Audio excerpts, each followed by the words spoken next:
How important do you think it is to have a life outside of fighting? Yeah, again, sort of like doubting myself, like, oh, you know, it shouldn't be this hard sort of thing. With the You're about to garlic get oil checked. I don't count that as a loss. Okay. Sugar Sean over here. Yeah. But I'm not undefeated. I actually lost to Hakaraia Wilson. Oh. We had 2 fights. Yeah. He beat me in the first fight. I beat him in the rematch, and yeah, it's weird looking back on that now. Like, I don't really think about being, you know, like a UFC champion. What's your why then? But yeah, so this will probably be my last fight for the year. Who do you think is going to be the next person from New Zealand in the UFC? In this episode of Squared Up MMA, I had the pleasure of sitting down with Fergus the Future Jenkins. This one's been a long time coming. I was down in Christchurch when SFL 3 was coming up, so it seemed like the right time to finally have a sit down with him for what could possibly be his last fight of the year. We might not see him again this year. He's got some other things he wants to focus on. But it was a great sit down. We covered a lot, like a lot. You'd think he's media trained with some of the answers he gave me. We talked about the future of where his nickname comes from, fighting in Worlds twice, winning the first one. We talked about his fights against Hakaraia Wilson and took some time to remember him. And along with that, just the importance of mental health and just living a life outside of fighting. We talked about, there's a whole list of stuff here that we talked about, but I think we should just get into it. And I hope you enjoy this episode. Today, I'm squaring up with Fergus the Future Jenkins. He's a 3-0 pro, 12-1 on his amateur record, and he will be fighting on SFL 3, his 3rd SFL in a row. He's basically the go-to fighter. How are we going, Fergus? I actually hate starting my interviews like that. It's always like, how are you going? It's such a boring question to open with. So I reckon we open with in the pocket instead. So I briefed you just before, fast fire questions. Ideally, think about them as little as possible. Okay. Cool. Who is your favorite fighter? GSP. Would you rather be knocked out or submitted? Submitted. What's your favorite dinosaur? Ooh. Oh man, I wish I was 5 years old again. T-Rex. T-Rex? Oh, I'm so disappointed by that answer. If you're a Teletubby, which Teletubby would you be? If there's one thing I know less about than dinosaurs, the yellow one. The yellow one? Lala. If you punch yourself and it hurts, are you strong or are you weak? Strong. If you drop soap on the ground, is the soap dirty? Take your mind out of there. Is the soap dirty or is the floor clean? Soap's dirty. And a couple serious questions. What is something you're bad at? Oh, there's heaps. There's heaps I'm bad at. Proceeds to take ages to answer question. I would say, I'm getting better at it, but like historically, I lose a lot of stuff. I'm just real forgetful, lose a lot of stuff. Yeah. You did lose your phone before. Yeah, there we go. Case in point. And what's something you're proud of that you don't get to brag about? Like really good at basic facts. I'm not as good as I used to be, but like we used to do like this thing at intermediate, 100 basic facts, and I do that in well under a minute. What's your favorite fact? We're done now. Now we're just like, we're just getting into some facts. Okay, so not basic facts anymore, just straight facts. All right, basic facts, yeah. Like what's an example of a basic fact? Oh, so I mean like numerical basic facts, like 6 times 8. Oh, I'll be honest, that's not as exciting as I thought it was going to be. I thought it was some knowledge. I'm talking like 100 of those in under a minute. Okay, that's pretty impressive. Yeah. Can you still some human calculator shit?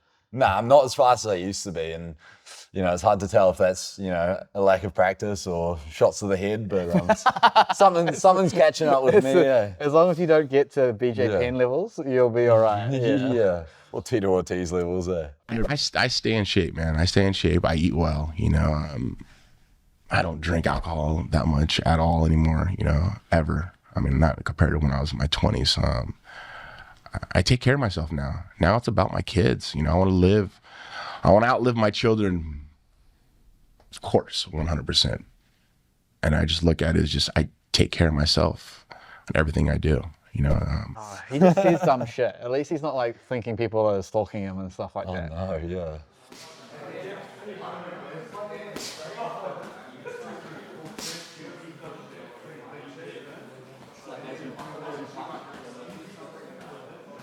So the question is where to start. There's so much to talk about, but I reckon, what's your opinion? Here's a good starting question. What's your opinion on, I gotta remember his name because I didn't actually write it down. The other fighter who's also the future. Ian Gary? Ian Gary. Yeah. Gary. Yeah. Man, I reckon like hot take, he must be one of the weakest fighters in the welterweight division. Like physically, or yeah, his physically, skill set? physically, like not mentally weak. Like he's a confident, like good fighter. But I Takes don't know. some abuse online too. Eh? Yeah, that too. But like even in like the Shavkat fight, like he had a rear naked choke locked in deep, and I noticed in the he had another fight as well with Buckley?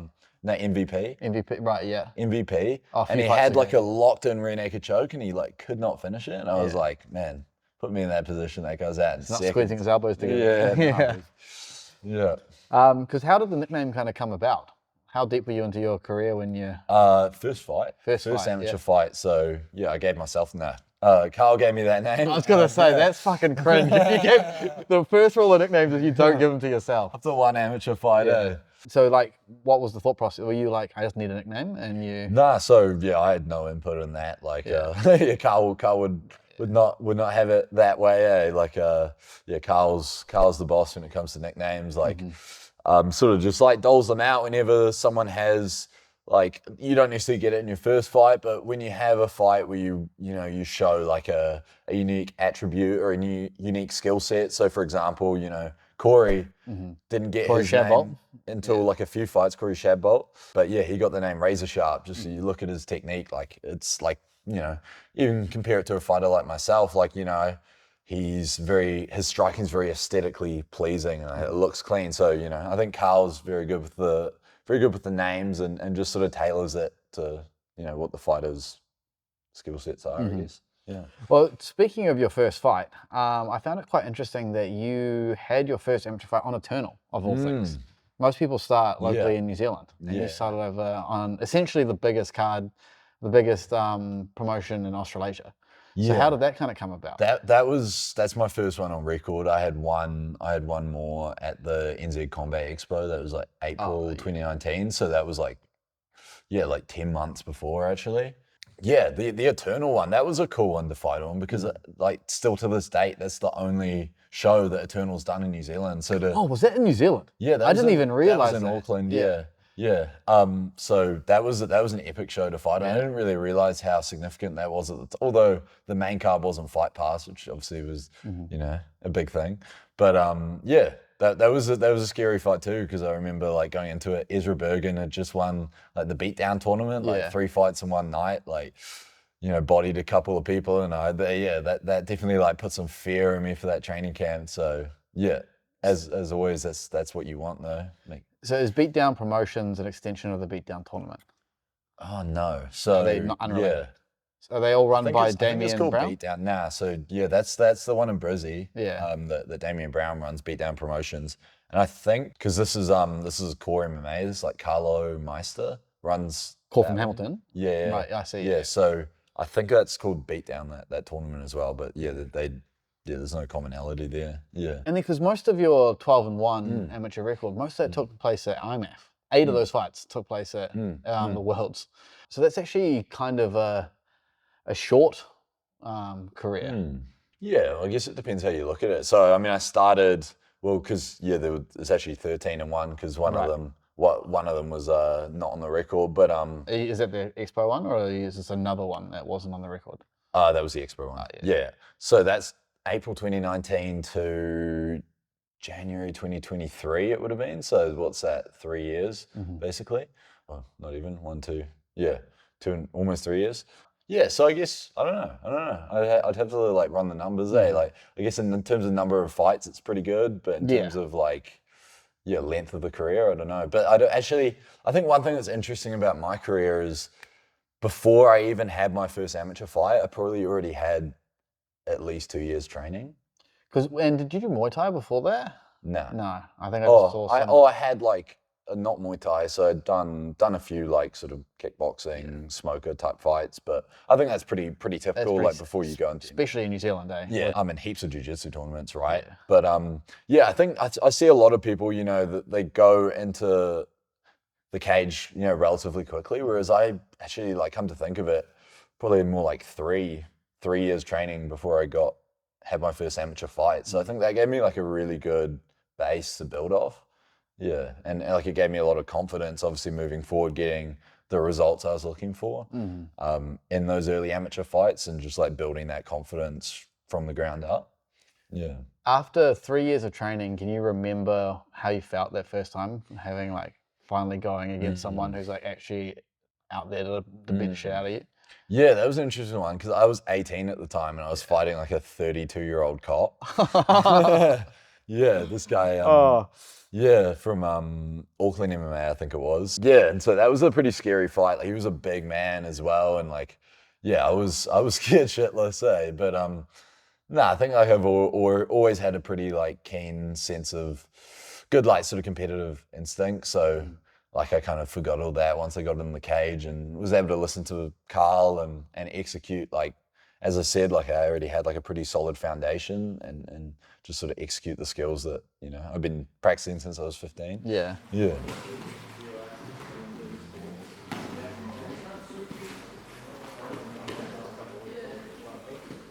So what got you into MMA originally? Was it at 15 that you started? Yeah, I started actually, so it was branded as MMA, but it was basically no-gi jiu-jitsu. And I think that's still kind of reflected in my style. Like I started probably, I was sort of procrastinating getting into the striking because you had like jiu-jitsu on one side of the gym on the mats and then Muay Thai on the other side. And I would always like, oh, you know, I'll sign up for the Muay Thai soon. And I just sort of procrastinated it. And so probably the first year and a half of my training was all no-gi jiu-jitsu. Yeah. And yeah, I mean, I still think like you see that reflected in my style. Like Are you sure you didn't read these? The amount of stuff that like, you're getting to before I even get to ask it. Because I did write down that we can always expand on it. we can. I actually missed some of your stuff in the intro too. Like your middleweight world champion 2021. Yeah. Don't forget. Yeah, I know. As Kanye says, stop taking inches off my dick. You're not gonna take inches off my dick, bro. I was about to say, y'all must have forgotten. I was like, wait, Roy Jones. So we'll go through all the career stuff first, eh? So you're 3-0 pro. You got to go. You went pro last year on SFL 1, and because you had a bit of a issue going pro, right? Like you had a fight. You struggled to find fights, and one of them fell through. Oh yeah. Well, like one of them that was actually scheduled. My opponent got injured, but heaps of like, you know, trying to get on a certain date and it just not coming to fruition. But yeah, so pretty much, so I had the Worlds in January 2023. I ended up, you know, I wasn't sure if I was ever going to fight again after that, and like I just felt like real burnt out. So I basically, you know, took the time off, and then I was like, oh, you know, I still got this competitive drive, so I was still doing grappling tournaments and training a lot of grappling, not really doing any striking. And then I decided like towards the end of the year, I was like, you know, I definitely do want to do this. And like, I'm going pro, sweet. And I was looking for like fights in March, nothing happened. Then I had a fight booked in May. They ended up falling through, opponent pulled out. And then, yeah, basically just all the way up until October where I finally got my MMA debut. It was just like, you know, just no luck at all with matchups. So yeah, it was like a huge amount of frustrations and yeah, again, sort of like doubting myself, like, oh, you know, it shouldn't be this hard sort of thing. But you know, I've been on a pretty good run since then. So yeah. Because of those pullouts and all that challenge finding opponents, is that something that sits in the back of your mind now whenever you're matchmaking or being matched up with someone and you're just like, yeah, well, we'll see. Yeah. That kind of fear and anxiety around whether your opponent's going to actually stay locked in? Yeah, surprisingly not too much, to be honest. I'd say once the name gets locked in, like I kind of, have that sort of tunnel vision where like I don't even want to like contemplate that happening or whatever. But yeah, and so far like I've been pretty lucky. Like I have still had like a couple pullouts, but for the most part, opponents have been like, you know, stuck to their guns and made it to the fight. So been super fortunate there. So I'm lucky enough to have been at all your pro fights, and we've had little interviews after 2 of them. They've all been finishes, and then even in your amateur record, like you were saying, you clearly favor jiu-jitsu because you always, instead of chasing them for the ground and pound or something, you look for the finish. You even had my favorite one, not that I've seen it, but the fact that it's on your record is the Von Fluchuk. Yeah, the Von Ferg. Yeah, the Von Ferg. Yeah, because you don't see that very often. Yeah. So yeah, that was because oh man, it's like sometimes it's like hard. Like, how do you define such and such submission? Like to me, he didn't have like, it wasn't like he had like a guillotine or so. I generally associate a Von Flue with someone's holding It's a a guillotine. reverse guillotine. Yeah. So like it's a reverse attack on a guillotine. Yeah, there we go. But he didn't even have that. It was literally just a crossface, I'm pretty sure. Just like, which is, it's similar to the Drew Dober Islam fight, like the way I finished that one. Yeah. Did you feel like you were even on his neck, or was it straight across his jaw? Yeah, like I could hear him like gargling. Like I had just like that shoulder pressure in the carotid artery. Yeah. I tap the pressure all the time.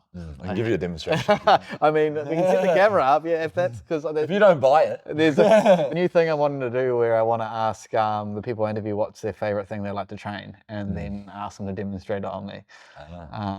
But you've really put me off with the gargling. You're about to get oil checks.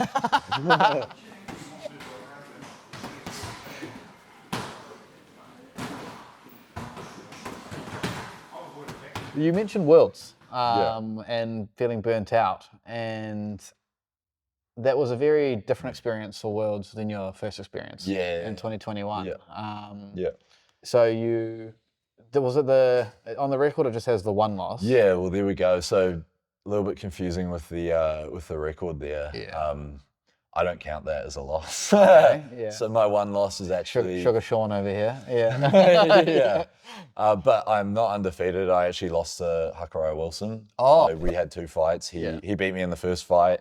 I beat him in the rematch, and it's weird looking back on that now, like after what happened with him. But like rest in peace. But I'm super happy I got to share the cage with him and like have some like great fights with him. And what promotions were they on? The first one was on, I think it was Born to Fight or something. Yeah. That was up in Auckland, and then we fought on XFC in Dunedin. In the rematch. And the first fight was like a 5-rounder. It was like a great fight. Oh wow! He dropped me in the first round.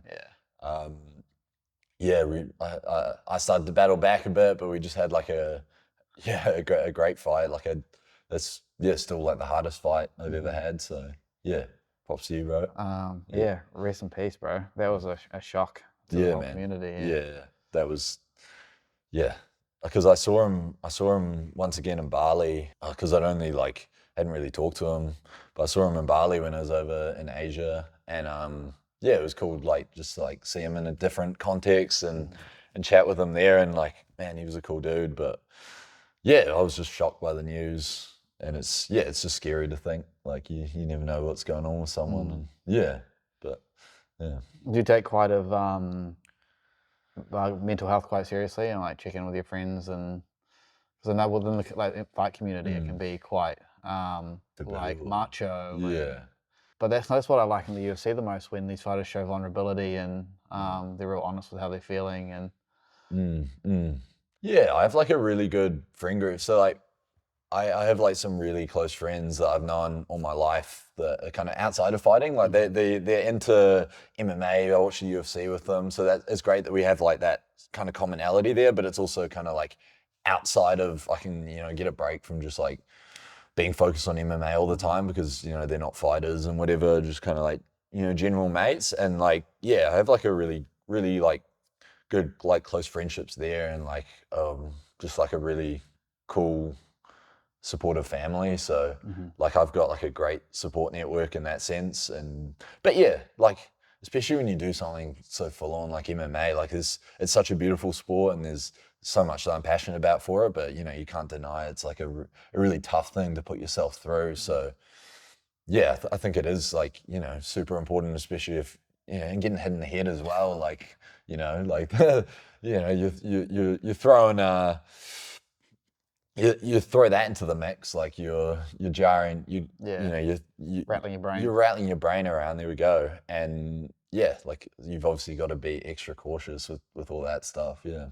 How important do you think it is to have a life outside of fighting when you're when you're pursuing a career in it? Super key. I think to circle back to the direction you're kind of heading before with the Worlds. Yeah. So going back to my second You're not Worlds. lost. My not loss. That was a great learning experience for me, because I compare myself to the person that was going to that now. Like I've got a way different sense of training and life holistically compared to then. I was very tunnel visioned, too focused, like kind of hyperfixated on the small stuff that doesn't matter as much. And like now, I guess, I kind of understand that, I do need to have those outlets outside of MMA to get the most out of myself. And like, I kind of look at it like I've been doing this I've been obsessing over this every day since I was 15. So like I've got, It's 10 years now, isn't it? yeah, I'm almost 25. So it's almost Old. No. almost a decade. So it's like, I don't need to be like too, what's the word? Like, I don't need to be neurotic about how I approach the sport and like dotting every single little I and crossing every single little T.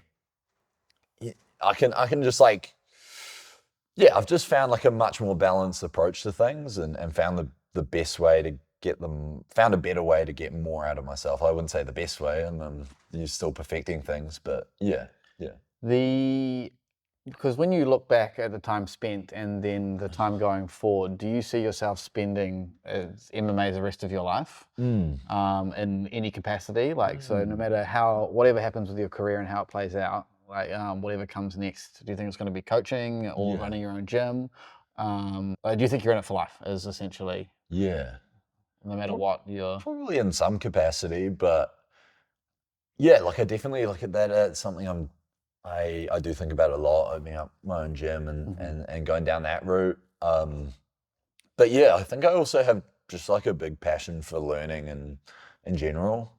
Like I think I would like to like study stuff outside of fighting. Like I don't know. I kind of I do see myself probably not being like my full-time pursuit for my whole life, right? Like there's other things I'm interested in learning and doing and pursuing outside of fighting as well, but it's also a huge passion of mine, so it will in some way, shape or form be present in my life. If you were to pursue something else, what would it be?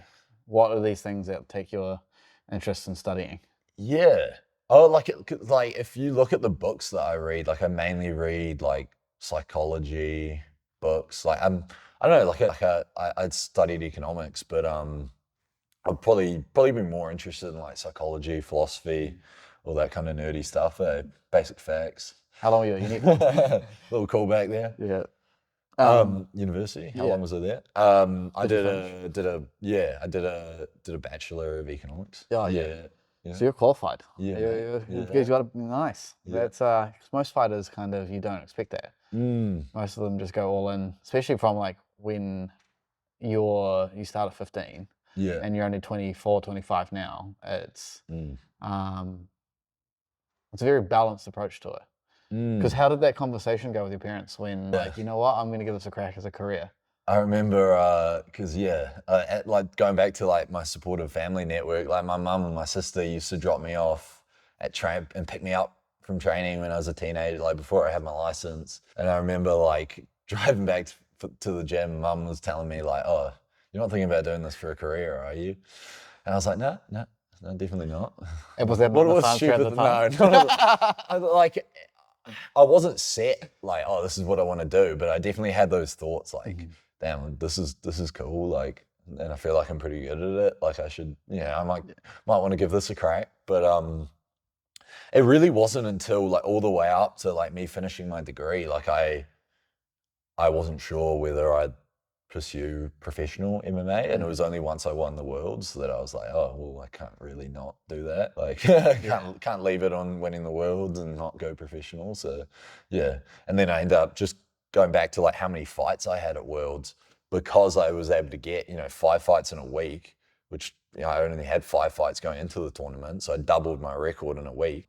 I was like, oh, I'm gonna, pursue another year as an amateur, build that experience. Which, even though the second Worlds didn't go my way, I got 9 fights that year, and then ended up not going pro until 2024. Because that's an interesting decision to take that extra year. Because most people will use a title or something like that to springboard off into their pro Yeah, career. I was planning on doing 2 titles. Okay, fair enough. Yeah. Yeah. I'm a back-to-back this, like, yeah.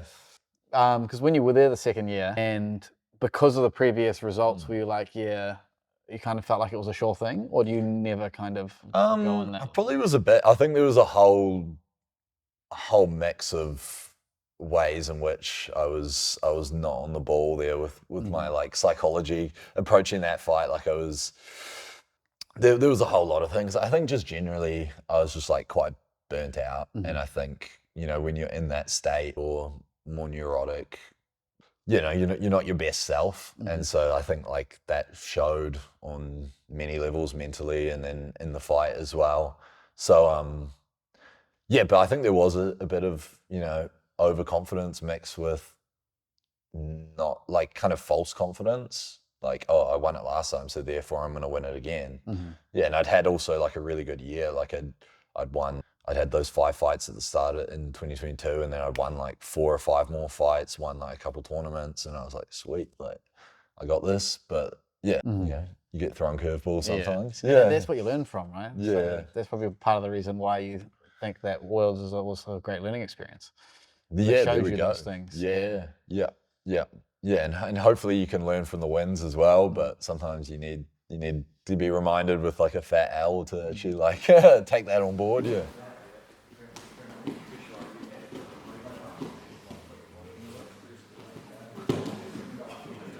Circling back to the career thing, with the success of like the City Kickboxing Boys and stuff like that, it's kind of legitimized MMA fighting as a career option.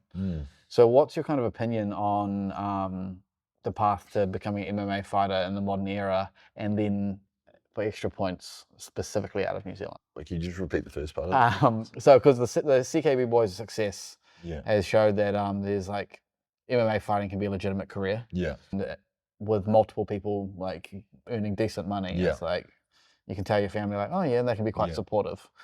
So what's your view on the modern avenue of becoming an MMA fighter and making it a career? Yeah. And then specifically out of New Zealand as well. Yeah, it's interesting. Yeah, I mean, like you can't like deny like per capita we've had a lot of success, so that gives you some confidence as a Kiwi. I mean, that was a huge thing for me as a teenager contemplating doing this as a career, to see Israel, Kai, Dan all having massive success on the world stage. It's like, oh well, like if they can do it, I can do it, sort of thing. It's like it helps to have a role model to look up to, and so that's massive. And then how it figures as a career, that's an interesting one too. I mean, it's not just that we've got UFC fighters, we've got UFC fighters that have made serious money. And I think, yeah, MMA as a career just in general is an interesting one, because you got to be really good at you got to be a business as well. Like, you got to be good at branding yourself outside of the fight, especially obviously once you go into your pro career. And you've seen that with Dan. Like, the louder and more outspoken he's gotten, the more money he's making. So that I think like there's like, as far as the Kiwi fighters, I think you've got it all. Like, you've got real good athletes, and you've also got guys like Izzy, guys like Dan, who bring that flair, bring that kind of charisma, and draw attention and make people want to watch them fight. Yeah, because how do you kind of see your career playing out in your ideal world? Yeah, I mean, I wish I had a crystal ball, but I don't know. Like, I guess that's another thing that I kind of took from my second go at Worlds was not getting too carried away in the future. No pun intended. Yeah, just kind of more, it's kind of cliche, but being in the present, like kind of just being more focused on the process. I guess I don't really think about being, like a UFC champion. I don't personally think about it. I don't know, like some people, like I've heard like Drekas do interviews, like, if you haven't got your sights set on that, just quit now. Or like people will say that sort of thing. But for me, it's like I feel like I'm following like the process that gets you there, but without being too fixated on the outcome. And I'll just kind of like let that process unfold and take it from there. But I mean, all I know is like I'm way more confident like than I've ever been. I'm way more skilled than I've ever been, and I just see everything trending.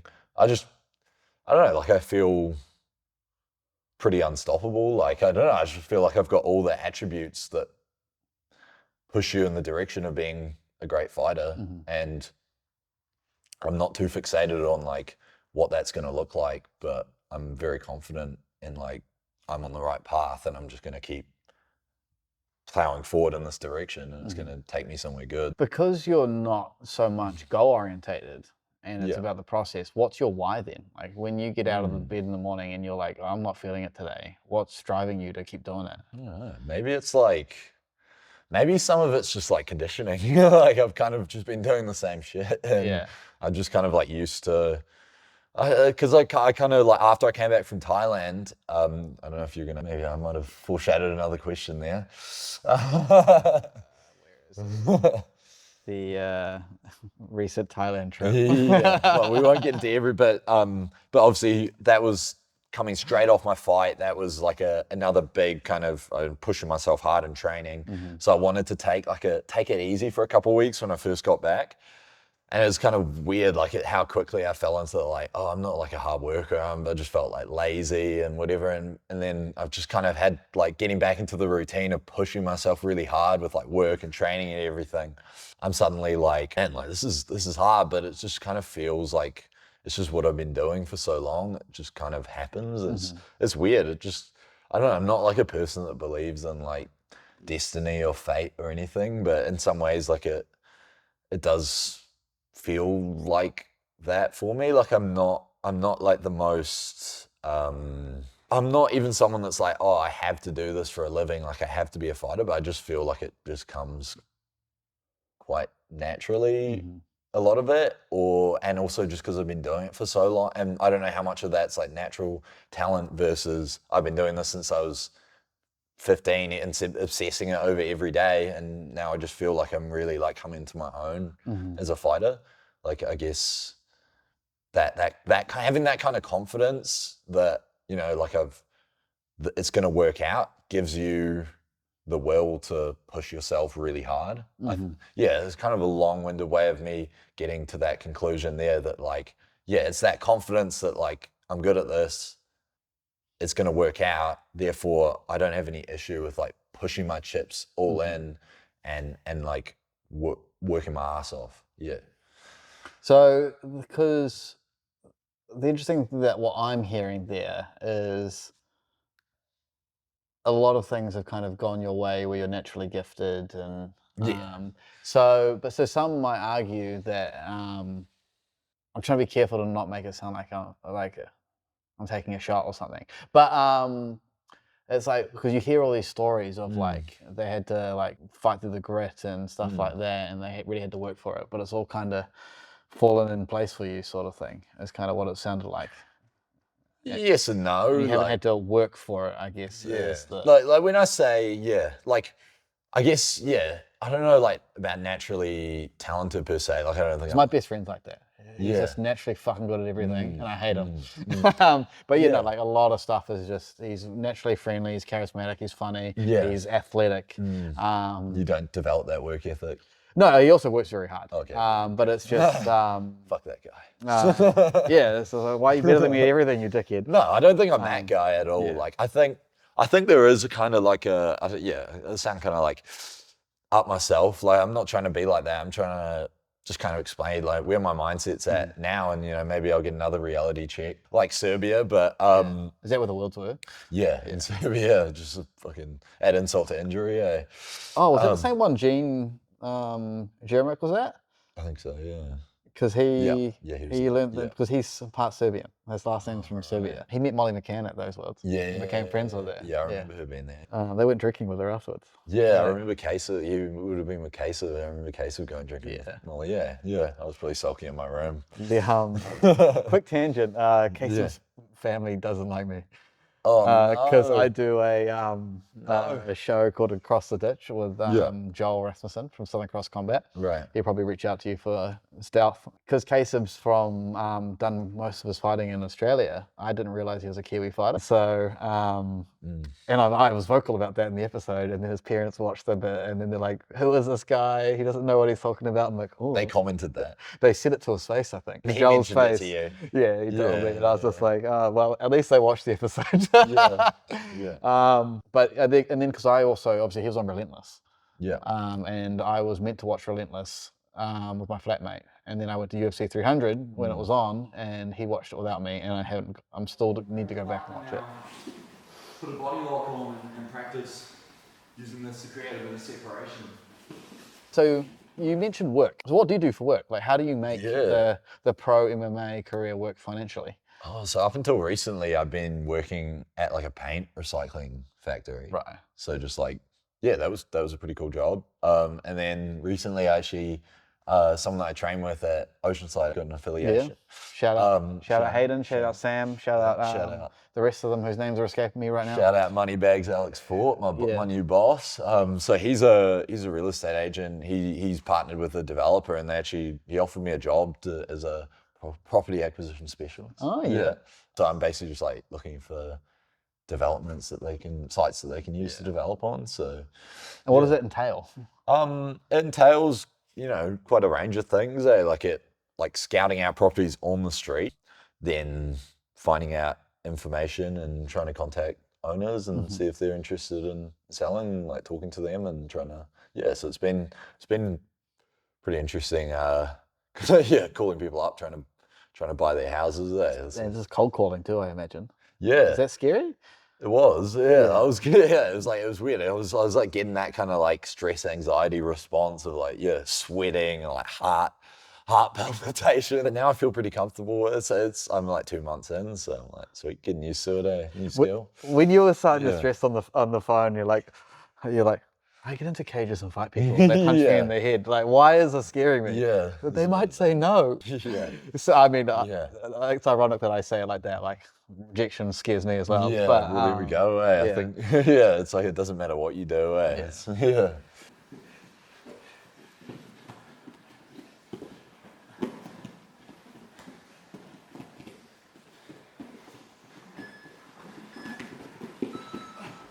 We'll finish the career stuff as well. So the big news is are you going to be headlining SFL 2? Or is that like SFL 3? Or, I don't know what's been announced. That makes sense for me. Yeah. Because you're the biggest fighter in Christchurch. It's the first Christchurch card. Yeah.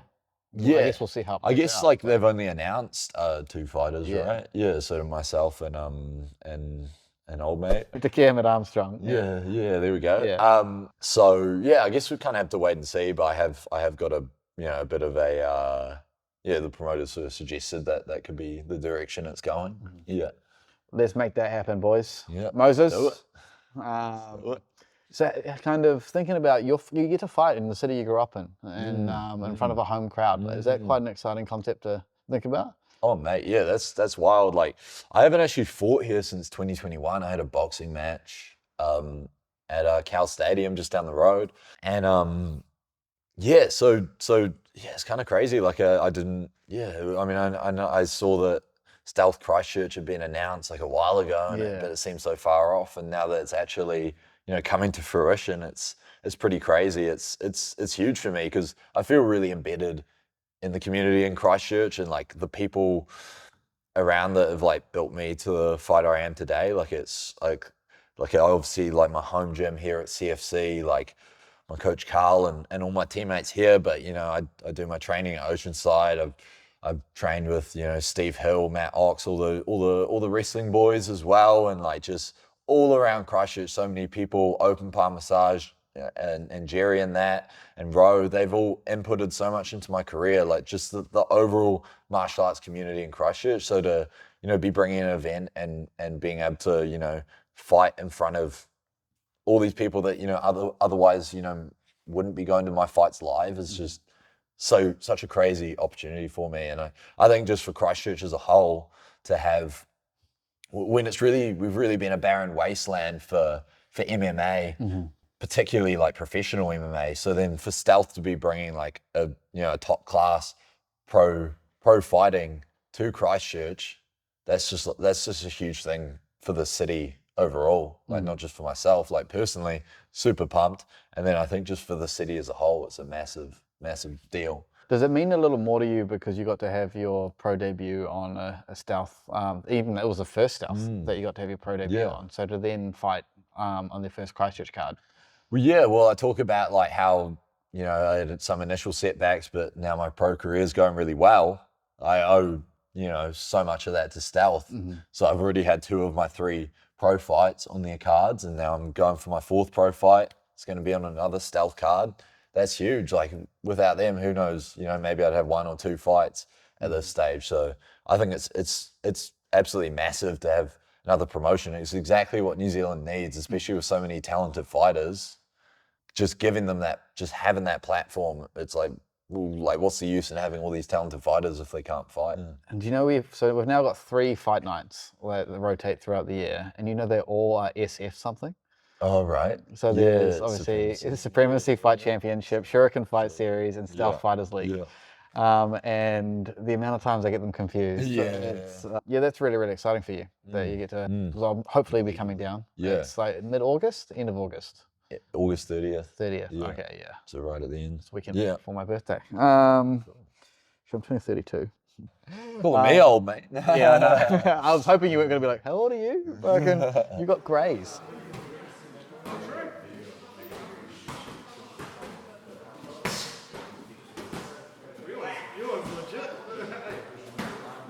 You mentioned Oceanside. Yeah. And you've traveled to Thailand. You've some of the stuff I want to circle back on, but you've also done some training in the US. Yeah. No one cross trains more than you, in my opinion. Yeah. So you're just a student of the game. What's your experience been like training at all these different gyms? Yeah. And we'll start with that. Like, how do you find going to the different gyms, learning different techniques, meeting different people? Yeah, I guess like there's just so many levels in which I think it's been a really valuable thing for me. I think I am like someone that really enjoys the process of learning, and particularly with martial arts, it's like it's not just there's facets to it. Like there's the physical side, there's the kind of mental side of learning new techniques and everything, and the way it all comes together is like very enjoyable for me. So to be able to go like to different parts of the globe, like I also trained in Austria for a while. Like my dad lives there, so I was like living in Austria, training in Vienna at a gym over there. So like it's like to train in like sort of all corners of the world, like super valuable experience. I think like just from a technical fighter development, and I think it's also like really good way to like meet new people. Like even my connection with Oceanside, like just like a really cool bunch of people to be friends with and to train with and to hang out with. Like it's and like got a job out of it. So there we go. It's interesting to reflect on like maybe like I haven't really thought like I probably do this more than most fighters, and I guess I haven't really set out to do that, but it's just kind of worked out that way. But I think I'm definitely reaping the rewards. Go back to Oceanside. When I first started doing this, they tried to make this happen. And this was actually before I knew who you were as a MMA fighter. And they're like, we have a guy who trains here who's like... Had I fought professionally at that point? No, but this would have been mid-2023 is kind of when I started doing this. Yeah. And I'd just come back from Perth, maybe Sydney UFC. Yeah. And then, they talk about how you train with Brad Riddell, and Brad Riddell's back in Christchurch. And I was like, we'll make it happen. So it's kind of cool how it's come full circle on its own. Yeah. Nice. Yeah. Talking about Brad Riddell, he is called Quake because he's from Christchurch. Yeah. So was he a big kind of part in doing when you were chasing, you're like, I'm going to be an MMA fighter, knowing that there was a successful MMA fighter from Christchurch? Yeah. Well, I was always a huge fan. Like I remember I was actually there live for his debut against Malaki, and I was super pumped for that. Yeah. I mean, I think like all the CKB guys really, like all the Kiwis that came along and did it. But yeah, like, I mean, actually, Brad had a big effect, like watching his fights, and then now actually being able to like train with him and meet him has affected me and my career positively in a very different way. So yeah. It's exciting that he's coming back as well. Yeah. Like, Hopefully he gets a matchup confirmed. Yeah. Did you watch his interview with Southern Cross Combat? I watched a good chunk of it. Yeah. That was I was stoked for my mate that he's like Brad's exclusive interview. That's a big one, eh? Yeah. So did you see him when you were over in Thailand? Yeah. So you've tell me about the Thailand trip. So you said you went straight after your fight. Yeah, about 5 days. And was the intention to go for a holiday, or were you going to train? No, I was going to train. So I already had that. I'd already booked my dates because obviously you got to do it reasonably far in advance before my fight got booked for. Like I'd been, hoping obviously for a match up there, but I had to book the Thailand trip for some time, and it ended up being a bit of a close call. Like it was good that I didn't get more hurt in my fight than I did. Yeah. But yeah, that worked out quite well. Just shot off straight to Thailand and just got straight back into some hardy training and just trying to learn in a completely different environment and test myself against. I guess like for me the benefit of Thailand, I can think of at least like two main benefits, and for me going over there and training, and like one of them is the world-class coaches that they have, obviously, like having Brad Riddell teaching kickboxing, Hickman brothers teaching MMA and wrestling, and Owen Livesey teaching jiu-jitsu, MMA grappling, Alex, all the guys over there, and just really getting like some world-class techniques, right? And then on top of that, just being able to train with guys, you get used to a certain look and certain feel with your training partners back home. So going over against guys that you've never trained with, you have to do some like real-time problem solving and figure out their style on the fly, just like you would, in a fight potentially. And then also just like test yourself against UFC guys, PFL guys that are over there. And limit space here. He's in a pretty structurally strong position, whereas when I start to create space and extend Angus out, now he's in a Before we sat down, you mentioned, because you got some footage of your coaching tonight, and you said that coaching is actually an important part of your learning process. Yes, yeah. So could you take me through that again? Yeah, well, because I coach the Friday night wrestling every week here, and I do PTs as well for different people that are keen for them. Even just to use Thailand as an example, where I was learning a whole lot of new techniques and stuff. I find that one of the most effective ways for me to actually instill the techniques into my own game is to teach people how I approach it in sort of my own way, to kind of, obviously not just like regurgitate the knowledge, but play with the techniques myself, and then kind of give a little bit of my own interpretation of how it could be done, or different strategies in which you could implement the techniques to the people at the gym. And it's also just really cool to get back to the guys and help, build up more of the gym from that sort of grassroots level, and just like really rewarding in itself to like teach something that you're passionate about. So yeah. So I know I asked this before, but I feel like I didn't 100% get an answer. Do you think you can see yourself coaching post your fight career? Yeah.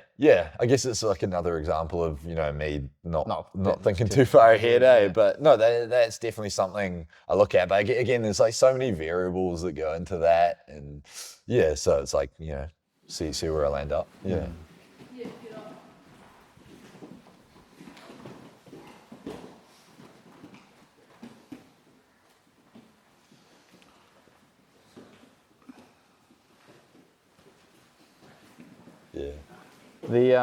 So before MMA, were you quite a sporty kid, or would you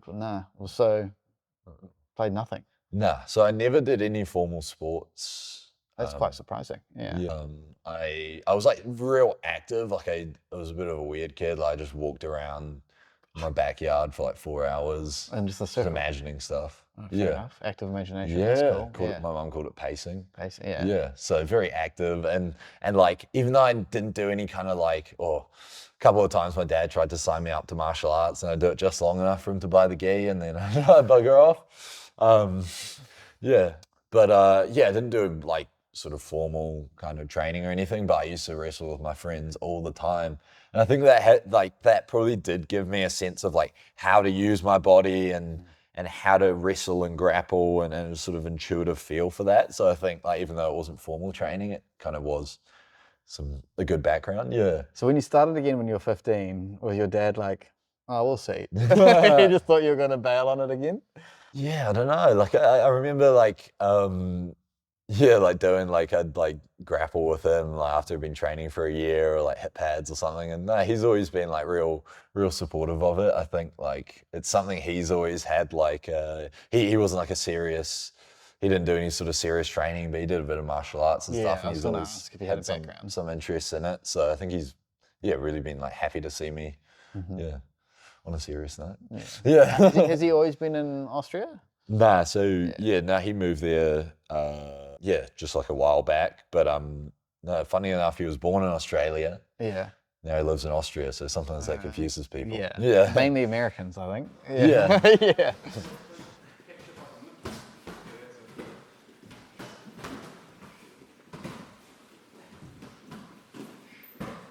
Yeah. We talked about earlier about being a brand as a pro fighter. Yeah, right. Yeah. And you have had a go at making some content. I've seen it pop up.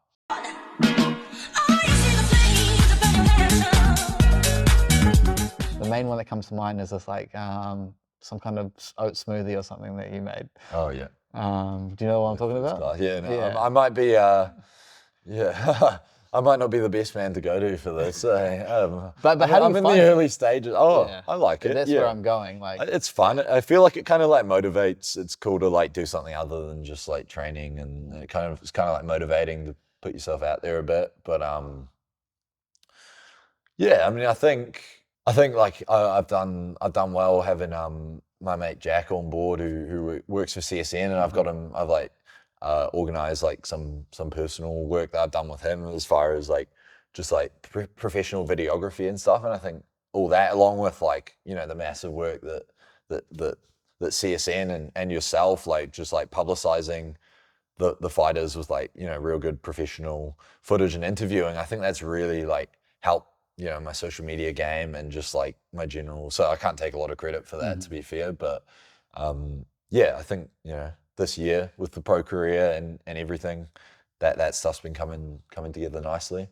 Because if I think to when Shuriken Fight Series 19, when Jesus, when you got in the cage, Yeah. that whole. Did you get egged on to do that, or were you kind of for the title? The title face-off? At the end, Yeah, right? Yeah. I was like at the start for my fight, like no. No. No, so like there was kind of, so I would say like that's kind of an image thing where you had a face off with the new middleweight champion. Yeah. Whose name is escaping me right now. Alfred. Yeah, Alfred Stoddard. Yeah. Because I remember behind the scenes, Karl was like, he was like shouting out like, fight Fergus next, call him out, blah, blah, blah. And then you guys actually got in the cage. And everyone else, and then eventually Magic Fergus, just for the lols because they're forcing it. We've got Fergus over here, not that I'm trying to set this up. Fergus looks pretty fresh, not that you're going to go any more rounds, but Fergus, do you want it? Do you want it in the new year? Let's do it. We were meant to fight as amateurs at one point. There were talks for that, so let's fucking run it. I want a shiny gold belt. Let's go. Hey, it'll be a good one. It'll be a good one. Thank you, Fergus. Any last shout-outs, words? We could see this in 2025. Follow the calendar. Shuriken's got an event lined up in March. I'm sure you'll be ready. Like I said, I'm an event slot. I'll be here when everyone can find a fight. I take on everybody. I fought the best of the best. I fought every single person. I haven't turned down a fight ever. So yeah, if it happens next year, let's run it. It'll be fun.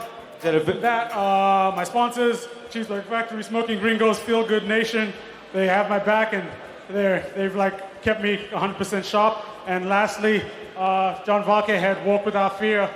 It's an organization trying to stop coward punches. My dad went through something, his brother went through a tragic event thanks to a bunch of cowards. And I want to make sure, like, come on, man, if you want to fight, the cage is right here. The warriors are right here. If you're going to do it out there, man, you're nothing but a coward. Thank you. You want it too, Vic? Let's go. I reckon 5 rounds. It's a title fight. Let's make it 5 rounds. All right, 5 rounds. Congratulations, bro. Good work. Well done, thank you. Hey, you came over. Yeah, that's the whole kind of image, like, Yeah. kind of thing. Yeah. Yeah, I found that incredibly awkward. Yeah. And then he went and fought Cam Ralston over at Eternal instead. Yeah. He's a interesting guy. He, well, him and John were just talking in that last round, apparently. Oh, really? Like, just yarning on the, he's like, I'm going to pass your guard, no, you're not. But that's just like, yeah. He's a chatty guy, too. His coaches said, like, you might want to keep it brief because he'll talk forever. Yeah. Yeah. But do you see yourself fighting for like the Shuriken Championship if it gets offered to you? Yeah. Well, so I've obviously got this fight, and then my next goal is to qualify for ADCC. So I want to win ADCC trials over in Bangkok. That's in December. So I won't be fighting again this year, most likely. Did you compete in the New Zealand trials when they were here? Did we have a New Zealand? Yeah. That was like a trials for the trials. So I think because I think JJ Wilson won that and he got free flights or whatever. Yeah. Oh, okay. Yeah. To the trials. So no, I didn't do that. I think that just sort of conflicted with my MMA schedule. But yeah, so this will probably be my last fight for the year. And then I'll be like essentially just like, blank slate next year and just sort of take it from there. But I'd absolutely that would be a great opportunity. I don't know if Alfred's still the champ. I think he went down to welterweight and he might have lost a fight down there. Not at Shuriken. He hasn't fought again at Shuriken. No, he fought again on another card. You sure? Yeah, he went down to welterweight. I was meant to, because he wasn't having any of that matchup between like me and him. So yeah, because he said he was moving down to welterweight. So I don't know, maybe that title will be vacant. He actually vacated it in the comments section. Oh, really? On a post. Oh, okay. Interesting. I didn't know any of that because I was been at 20 and 21, and that was 19. Yeah. That happened at, and I don't remember him being on those cards, but no, he hasn't fought in Shuriken since. But okay, card. right, yeah. So he felt in welterweight like 3 weeks ago. On Hex potentially. Yeah. Yeah, he went down a weight class. Yeah. You might defend, so come up to a body lock. But yeah, we're talking about your travelling. Circling back to that, you've got to, you travelled to CGI, you trained with all like the B team boys, you trained at 10th Planet, judging from the photos anyway. You've been to Thailand, you've done some regular travelling as well. I saw you were in Italy, you went to Rome. Yeah. So yeah, how does it feel to like get to travel doing what you love? Yeah, super cool. And are you a big traveller anyway? Like, is that something? Well, I guess like I'm pretty well travelled for my age at this point, but which is like all down to the sport of MMA, which has been super cool. Yeah. And I guess I've kind of, since traveling, just kind of like jumped on opportunities. Like I took the opportunity to go to the States, like with to mention Oceanside again with that crew, with some of the boys over there, shooting over because I was like, oh, great opportunity. Fucking CJI's on ADCC. I can do like the ADCC Open, train at B team. So that was obviously an expensive trip, but I think definitely well worth it. And yeah, I think I see like a lot of value in traveling, and I think it's like helped shape me as a person and a fighter. So how was CGI? Obviously there's a lot of drama because it was on the same weekend as ADCC. A lot of spectacle because Craig was fighting a woman. But how was the experience? Like, do you think it was a good show? Yeah, it was pretty iconic.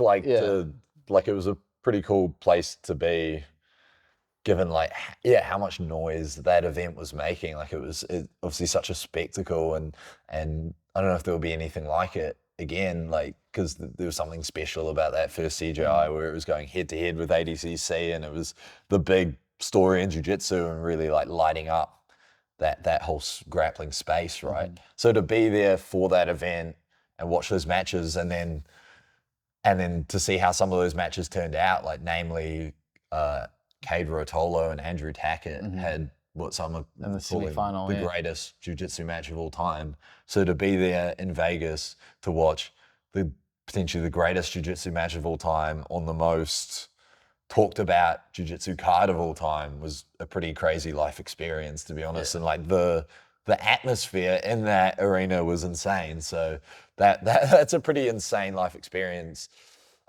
Just to go along with, all sorts of other shit that happened on that trip. So it was just like really happy that I did something like that. Yeah. What?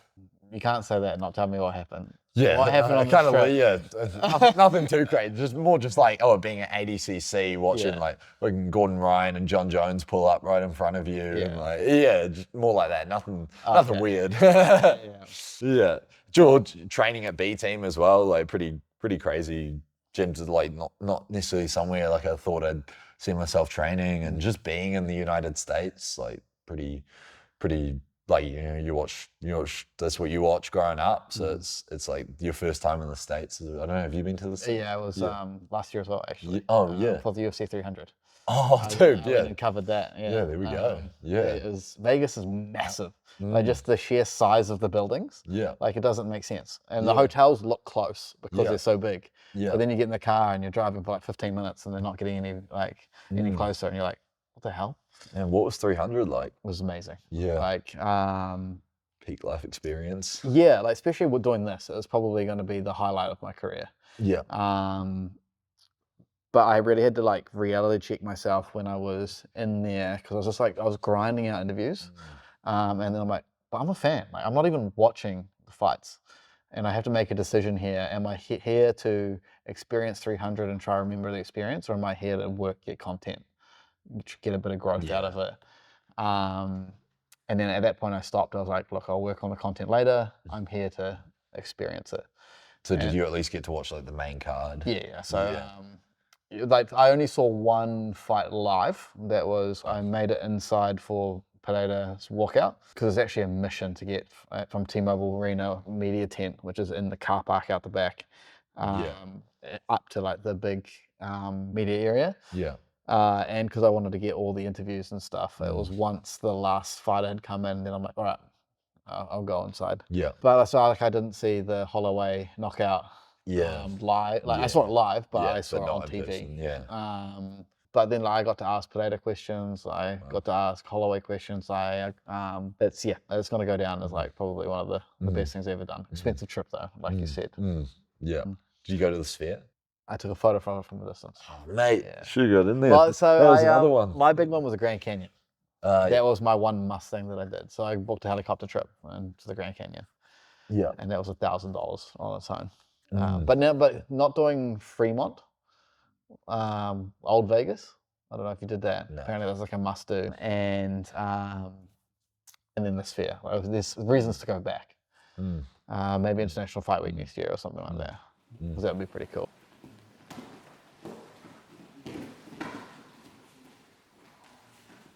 One thing I really wanted to ask you about is when committing to MMA, it's like, especially from the outside, obviously I'm not a fighter, it's quite a selfish dream, I guess, like, because it takes so much. You might not agree with that, you might agree, but what you have to give to it to succeed. So what's it like maintaining relationships outside of that, like friendships or dating, or even like with family?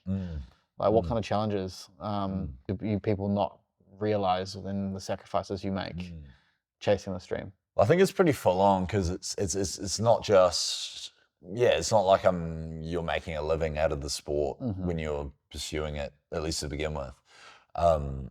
So you're having to also, finance yourself by working, as well as taking on, like, having a full on training regime. So like anytime you've got sort of like massive commitments to anything you're pursuing like that, like it's gonna put more of a strain on sort of like, I guess it just, it's just about being diligent about that stuff. Like as I talked about earlier, like I'm super lucky to have a really great support network, like between like my family and my friends. Like my mum's unbelievably supportive. Like I still live at home with her, and I get home from training, she's cooked my meals. So like I couldn't like I probably wouldn't be where I am without what she's done for me. So I think if anything, I think like the journey of MMA, like specifically, like with my mum's probably like made our relationship closer because of like the way she supported me and the way that sort of brought us together, and then.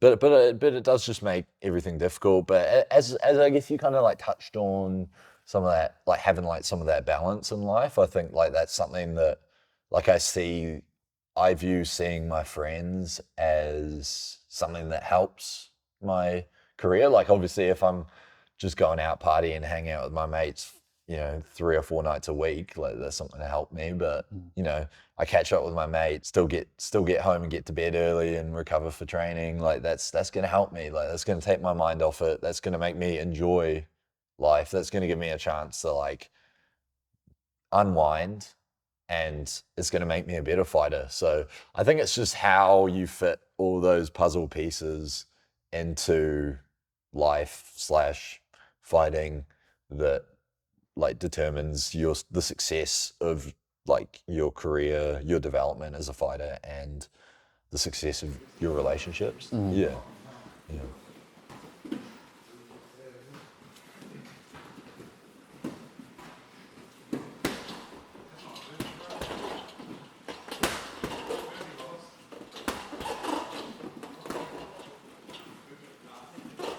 Because one of the reasons I got into this is I want to kind of talk to fighters about, get behind them, like what makes them who they are outside of fighting. And a lot of my research is I scroll through the person's Instagram.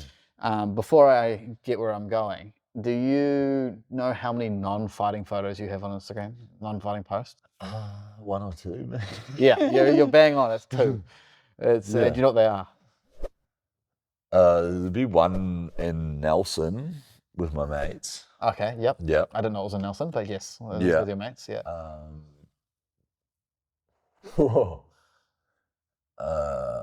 don't know what the other one is. It's a travel one from when you were in Italy and Rome and stuff. Yeah. So I like, because you quite often find out more about the person and so I still don't know what you do for fun.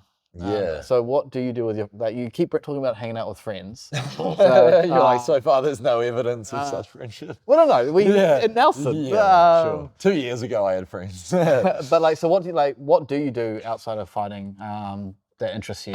Well, I mean, to touch on the social media thing, like I don't know if I'd even have like Instagram if I wasn't a fighter. So like, I think for me, it's like it's like a career thing. And like I spend time on it because, and I don't like hate social media, but I don't know if I'd really like be using it otherwise. But as far as like what I enjoy outside of fighting, well, I mean, like I've been going on about balance, but yeah, now that I think about it, what do I do? Like I'm big into like I try and spend my time. Yeah, it's just like I try and catch up with my mates every week. Like I try and like make a point that and I think like we all do. Like we understand like there's a kind of discipline involved, and as you get older, maintaining adult friendships. And maintaining adult friendships. Yeah. It's work. It's like it takes conscious work. Yes. It's not I'll just see them at school. It's but it 100% pays off because it's just such an important part of life, and it's such a you get so much value out of that on all levels. So I make sure I put the work into that, if you call it work. But what do you do when you're with them? Are you having a beer? Mate. Like you're kicking the ball around? You're pacing around the backyard? Usually other indulgences. Yeah. We don't want to incriminate you on anything. But like, bro, like we're pretty, like we kind of probably more like a knitting circle. Noise. Is it on? Maybe it was your phone. I don't know. Oh, hopefully it's my phone. Yeah, I need to find that bad boy. I know we're a bit of a knitting circle, eh? Yeah. We just basically just like yarn. Yeah, but not really gossip, I wouldn't say. Like we just like chat about like what's going on, chat about things that are interesting. Sometimes MMA, sometimes usually not. But like I get a lot out of that. Obviously, watch funny stuff. I don't know, just kind of like usual male friendships. But not as much. Not like I don't go out drinking. Like that's not what I'm into. And like that's probably where it would be like have a negative impact on my other pursuits. If that was the types of friendships that I had, but they're very very much feed into what I'm doing. But yeah, like to talk about like hobbies, like outside of like just like hanging out with mates, like I've just been like trying to, like I'll watch like a bit of Netflix, but mainly I try and like read, and I do like, I'm into like mindfulness and meditation and stuff. So I try and like make those like daily habits, and that's probably what I get like the most fulfillment and enjoyment out of. Yeah. What's your go-to technique for meditation? Well, I use the Waking Up app, which is Sam Harris's. I might be butchering it, but I think it might be like Vipassana or something. It might be the style of meditation, which is basically, yeah, I mean, I'm no expert, but what do you have to do it's for it? So it's a guided meditation, but I mean, it will vary. Like sometimes you're just focusing on the breath, but I mean, it expands to just like any appearance in consciousness, right? Like whether that be a thought, a physical sensation, sight, the sense, you know, and like a big part of, to get a bit deeper on it, a big part of like the Waking Up app and how Sam Harris approaches the meditation, it's about like looking for the one that's looking. So like kind of like looking for the sense of self in a way that reveals that there's nothing to be found. So you kind of like go to pull the string, and the knot just unties itself, and it's a kind of a loss of like that kind of self-consciousness, which is very much like that state of flow, which is obviously what you're looking for when you get in the zone for sporting events or whatever life event it may be. So I guess that's another thing, like with my hobbies, like most of the things that I do in some way tie into making me a better fighter. So like I view that as also like kind of my mental training, but it's also just something that makes me happy. And reading, I generally read nonfiction. Like I used to just read like sports psychology. I generally read nonfiction. I think it like grounds me in life more than if I was like scrolling Instagram or I don't know, doing some other thing that doesn't ground me. Yeah. Sorry, the reason I was laughing there is like, have you seen the clip of Ilya Taporia on Joe Rogan talking about that he likes to read? Oh. And then he's like, Joe Rogan's like, oh, what do you read? And he's just like, oh, I read lots of books. And they had like no answer. Like, at least you said that what you read. But, So then you're like, you don't fucking read, you liar. Did you read books on psychology? I read a lot of books. So like, what kind of stuff do you read? I read more like, I read a lot of books. I love reading books. Yeah, this is the most of the books I read. So that clip was playing in my head with you, so I had this big grin. It looked like it was throwing you off a little bit. So No. yeah, I'm more of a non-fiction guy. Yeah. Sorry, fiction. Sorry, I fiction. basically read fantasy. Basically. Yeah. So what do you? Yeah. What sort of steers you in that direction? A friend of mine kind of got me into a few series that I don't really read books for the sake of reading. I get hooked on a series. So there's a main one called The Cosmere, and it's all these different series that share a universe, and they all like interlink loosely at the beginning. And the deeper you get, the more interlocked. Like, I describe it as it's the MCU of books. MCU. The Marvel Cinematic Universe. So you know how like they all kind of started to interlock and they led up to the Avengers? It doesn't help me too much. Have you not seen the Marvel? Well, I've seen some of them. Okay, right. So that universe is like all the movies are individual. But then the characters slowly start crossing over, and it led to the Avengers films, which were like the pinnacle of everything came together as one. So it's kind of like that. But I guess I kind of just like magic and stuff like that. I think those are the games I like as well. I game a fair bit, so. I want to get into more fiction, but I don't know what sort of like mental hiccup I've had that just makes me want to. I'm probably like, oh, like what am I learning? What am I getting out of it? That's what I was thinking when you were saying that. I was like, you probably. I'm sure there's plenty you can learn from reading fiction, or just enjoy the process itself. Yeah. Can't not be in Christchurch and I not ask what school did you go to? Kashmir High, baby. Kashmir High, maybe. Oh, baby. I was like, why are you being vague? What is it with Christchurch and being like, what school did you go to? Man, I didn't know that was a thing, It's- but now that you say it, yeah. Yeah.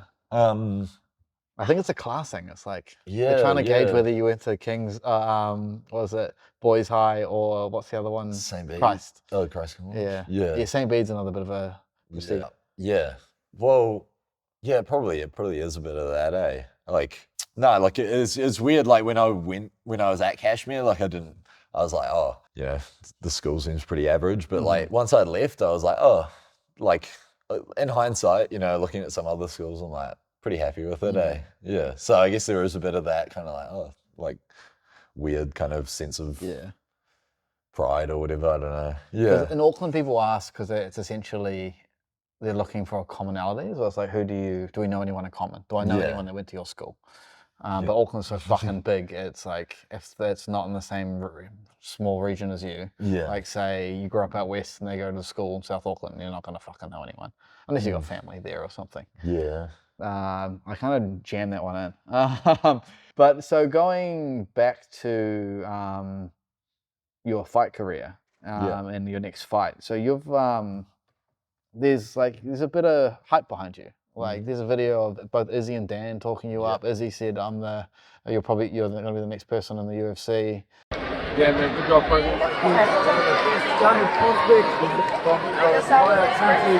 He deserves to be fighting in the UFC. And another one bites the dust. And so who do you think is going to be the next person from New Zealand in the UFC? And also, what gym outside of City Kickboxing do you think is going to be the first? We're going to remove Strikeforce from this technicality because yes, Strikeforce was the first. Yeah. So who's going to be the next? Who's going to be the next? Yeah. Okay. Well, I mean that's a hard question because, I mean, I think we've already got 2 guys in the Contender Series, at least 2. I think we got Vulcan Bear and Cam. Yeah. Oh, but so they don't count because they don't count because they're already at City Kickboxing. So right. But you're asking. I thought you were asking who's going to be the next. So who's going to be the next not at City Kickboxing? Yeah. Like, can I count people who aren't in the country right now? Yeah. Okay. I think it's going to be myself or Kasib. Yeah. Yeah. I don't know who's going to be first, but. Because Kasib just won which title? The Hex Bantamweight. That's right. Yeah. Because who are some other names that I'll probably put on that list? Because I'd agree with you. Who else? Zach Bennett's doing. Zach's doing well. 3-0, I think, or 3-0. And then Seemed to be 4. Ethan Brockett. Ethan, yeah. Match is going pro. Ethan's dance partner. They fight. He just always calls him out. Every single fucking fight. Yeah. Bring it on. And because he's the only person to beat. He beat him in the amateurs, in Brizzy. Yeah. And who else have we got? I mean, well, yeah, I guess once you remove CKB from the picture, it narrows the pool substantially. Suckman from Extremes having a hell of a career. He's got 3 knockouts on his AME, all first round. But he's not. Is he going pro? Well, because I asked him when he's going to go pro, and it's because he doesn't have it's a visa problem. He wants to get permanent residency before because he's from India, I believe. Oh, okay. But Gene Jeremic as well. Yeah. Extreme. Well, I can't really. I think Ethan's 1-0 as a pro, so I think Kasib and I definitely have a head start on him. And I also, I just think. I think it's interesting, looking back now, our amateur pedigree, 2 guys that won the IMAFs and now going to the pros, we'd so far, been tracking well in our pro careers and, living up to that amateur pedigree. And I think, I'd see us both being in the UFC soon. Yeah. Which would be cool because, we're good mates. So it'll be fun. Yeah. Put in a good word for me with his family, eh?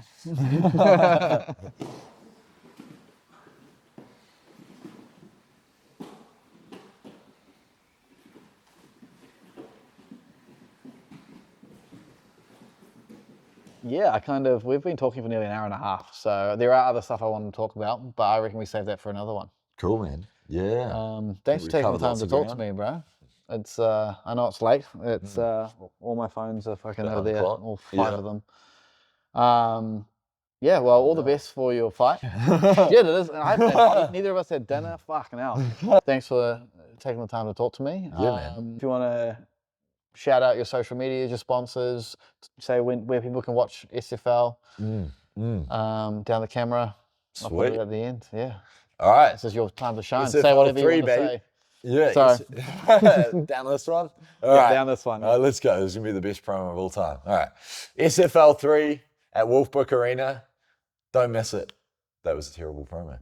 All right. But I'm editing it, so I can work my magic. Sweet. You can. Where can people follow you on Instagram, support you, show their support? Yeah, at Fergus Jenkins on Instagram, and you can catch me fighting SFL 3 in Christchurch at Wolfbrook Arena. You do not want to miss it. It is going to be the biggest combat sports event in Christchurch history, I reckon. And I can't wait to put on a show and show how much I've leveled up as a fighter since my last professional bout, and just put on a huge show for the home fans. So get down for that one and support. So that was good. Take two. Yeah, sorry, first take. Yeah, well, cheers, Ferg. Oh, good man. Yeah, mate. Appreciate you, bro. Great. If you enjoy these episodes, please like, subscribe, follow on Instagram, leave a comment down below. You'll be doing me a massive favor to grow the channel. I want to get this as big as I can. If I can grow the channel, then I can put out more chats like this and look at doing more content, which is would be exciting. And I'd love to let me know what you want to watch. See you next time.